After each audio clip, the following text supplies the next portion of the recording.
Hello aspirants, sorry for gap जो मैंने 2-3 दिन अपलोड नहीं किया क्लासेस। अभी भी मैं प्रॉमिस नहीं कर सकती कि मैं डेली कंटिन्यू कर पाऊँगी, बट हाँ कोशिश पूरी करूँगी। ठीक है। तो अभी तक हमें यूपीपीसीएस या यूपीपीएससी का 2023 का क्वेश्चन पेपर सॉल्व किया है। अभी हम स्टार्ट करेंगे 2022 का। पीवाईक्यूज़ है मेंस के लिए। ठीक है। आई होप कि क्लियर दिख रहा होगा ये। मौर्यकालीन कला एवं स्थापत्य कला की प्रमुख विशेषताओं का वर्णन कीजिए। तो इंट्रो से स्टार्ट करते हैं। मौर्य काल में कला और स्थापत्य कला का विकास अपनी विशालता, तकनीकी उत्कृष्टता, बौद्ध धर्म के प्रभाव के लिए जाना जाता है। बौद्ध और जैन धर्म की लोकप्रियता के कारण कई स्तूपों और विहारों का निर्माण किया गया। स्तूपों में एक बेलनाकार ड्रम होता है जिसके ऊपर एक गोलाकार अंडा, एक हर्मिका, एक छत्र होता है। आपने अशोक के बारे में सुना होगा, द अशोका। उन्होंने जब बौद्ध धर्म को अपना लिया था तो उन्होंने उससे रिलेटेड भी काफ़ी वर्क किए हैं। तो अब हम बता देते हैं। फिर ये होगा कि मौर्य काल में 2 टाइप्स का जो है वो कला हुआ, जैसे दरबारी कला एवं लोकप्रिय कला। 2 पार्ट में डिवाइड हुआ। दरबारी कला को 3 पार्ट में डिवाइड करता है, जिसमें उसमें निर्माण किया गया था महल का, स्तंभ का एंड स्तूपा का। लोकप्रिय कला में आता है गुफाएं, मृत भांड मतलब बर्तन और मूर्तियाँ।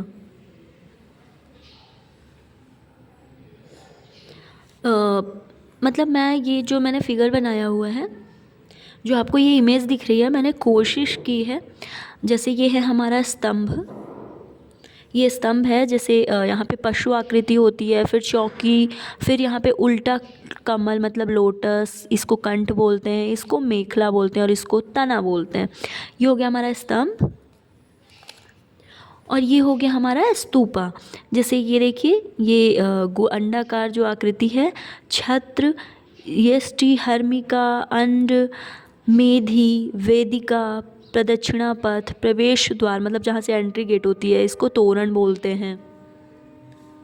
कुछ इस तरीके का फिगर है। मैं ये नहीं बोल रही कि मैंने एग्जैक्टली वैसे ही बनाया है जैसा है, बट आप ये इमेजिन कर पा रहे हैं। मतलब मैं डायरेक्टली तो शो कर पा रही हूँ ना एग्ज़ामिनर को, क्योंकि एग्ज़ामिनर को भी पता है कि उस टाइम मैनेजमेंट में अगर इतना भी है, इट मीन्स कि आपको आती हैं चीज़ें, है ना।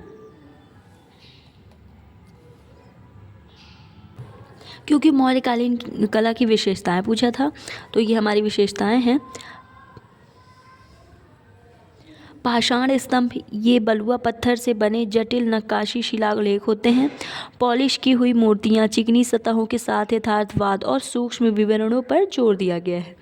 चट्टानों को काट कर बनाई गई गुफाएं, भिक्षुओं के निवास के लिए विहार और पूजा के लिए चैत्य रूप में। मौर्य कला पर ग्रीक और फारसी कला का इफेक्ट दिखता है, प्रभाव स्पष्ट दिखता है। कलाकृतियों में लकड़ी से पत्थर में परिवर्तन दिखता है, जिसमें अशोका स्तंभ, सांची स्तूपा जो कि वाराणसी में है ना, सांची स्तूपा बराबर की गुफाएं उदाहरण हैं, एग्जाम्पल हैं। मौर्य स्थलों पर यक्ष यक्षिणी की बड़ी मूर्तियां एवं टेराकोटा के टुकड़े भी पाए गए हैं। मैंने कुछ एग्जाम्पल्स बता दिए। तो कुछ ऐसा है हमारा आंसर। आई होप कि आपको समझ में आ रहा होगा। आई नो कि 125 वर्ड्स का है, मैंने इमेज भी बनाई है, बट जैसे एग्ज़ाम टाइम में अब आपको इतना टाइम नहीं मिलता है, तो मोर देन इनफ है ये। अब हम नेक्स्ट क्वेश्चन की बात करते हैं। ये एक इम्पॉर्टेंट क्वेश्चन ये 2023 का रह गया था कि उत्तर प्रदेश के प्रशासन में मुख्य सचिव की भूमिका का परीक्षण कीजिए। उत्तर प्रदेश राज्य सरकार में मुख्य सचिव सर्वोच्च रैंकिंग वाला सिविल सेवक है। राज्य सचिवालय का प्रशासनिक प्रमुख है और सभी सरकारी विभागों के काम के समन्वय के लिए जिम्मेदार है। मुख्य सचिव प्रशासन के सभी मामलों पर मुख्यमंत्री के प्रमुख सलाहकार भी होते हैं। ये हमारा इंट्रो हो गया। नियुक्ति जो है वो इनकी सीएम की सिफारिश पर राज्यपाल द्वारा वरिष्ठता के आधार पर की जाती है। कीर्तिमान, योग्यता, विश्वास और आत्मविश्वास के आधार पर मुख्य सचिव की नियुक्ति करता है। मुख्य सचिव की भूमिका सचिवालय रूप के प्रमुख के रूप में सचिवालय सुचारू और कुशल कामकाज को सुनिश्चित करता है, सभी सरकारी विभागों के काम का समन्वय करता है, सरकारी नीतियों और कार्यान्वयन की देखरेख करता है।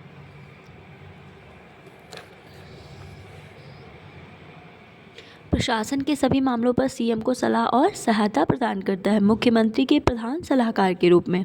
प्रशासन की सभी मामलों पर सीएम को वस्तुनिष्ठ और निष्पक्ष सलाह प्रदान करता है, राज्य के घटनाक्रम को अवगत कराना, सरकारी नीतियों और कार्यक्रमों को तैयार करने और लागू करने में सीएम की सहायता, विभिन्न बैठकों और सम्मेलनों में सीएम का प्रतिनिधित्व करता है। इसकी भूमिकाएं और जिम्मेदारियां हैं कि राज्य सरकार व केंद्र सरकार के बीच संपर्क के रूप में कार्य करता है, मीडिएटर के रूप में राज्य में चुनावों का संचालन की देखरेख करता है। और कंक्लूजन की मुख्य सचिव उत्तर प्रदेश प्रशासन में प्रमुख व्यक्ति है, सरकारी विभागों का समन्वय करते हैं और नीतियों और कार्यक्रमों की निगरानी करते हैं। आई होप कि मैंने ये क्लियर किया होगा आंसर